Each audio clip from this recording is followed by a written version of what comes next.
Hello everyone, welcome to this video about the International Ship Security Certificate, also known as ISSC. In this video, we will explore what ISSC is, why it exists, how ships can obtain it, and most importantly, how the ISSC applies to our case study ship, Belair, a Malaysian-flagged oil tanker. By the end of this video, you will understand how the ISSC contributes to global maritime security and why it is a mandatory requirement for all international ships. Before we continue, let me introduce the ship used in our case study, which is Belair, a Malaysian-flagged oil tanker registered at the port of Penang. The keel was laid on the 7th of March 2005, and the ship has the following main particulars.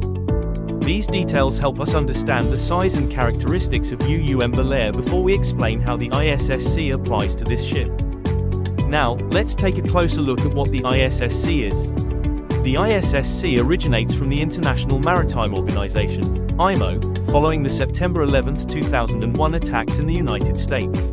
These events highlighted that not only airports, but also maritime transport systems, could become targets of terrorism.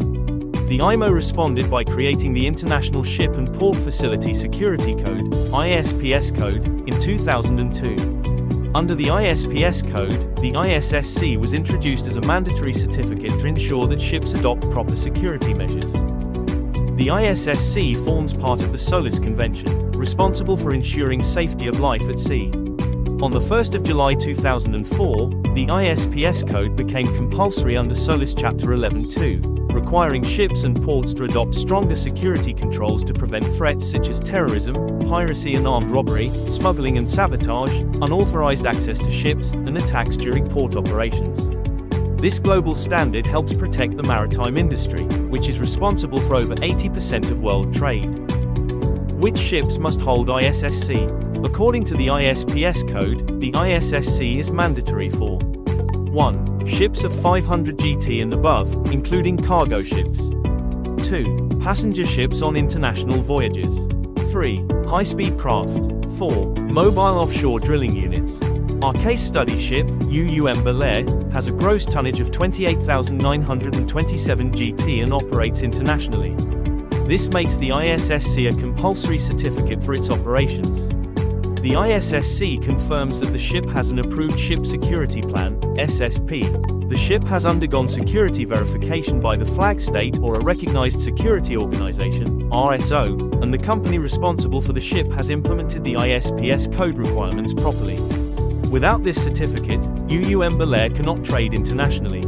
Under the ISPS Code Part A, Regulation 3, the requirement applies to cargo ships of 500 GT and above, so Belair clearly falls within this mandatory category. How ships obtain the ISSC?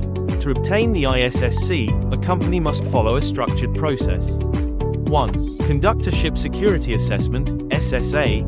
The SSA identifies potential security threats, such as stowaways, unauthorized boarding, cybersecurity vulnerabilities, hijacking risks, and cargo tampering. The assessment also evaluates physical barriers, lighting, restricted areas, and communication systems. 2. Develop a ship security plan, SSP. Using the SSA, the company prepares a detailed plan covering access control procedures, crew security duties, emergency responses, communications with the company and authorities, and security levels 1, 2, 3, and actions required at each level. 3. Approval and implementation. The SSP must be approved by the flag state or RSO. 2 key roles must be appointed.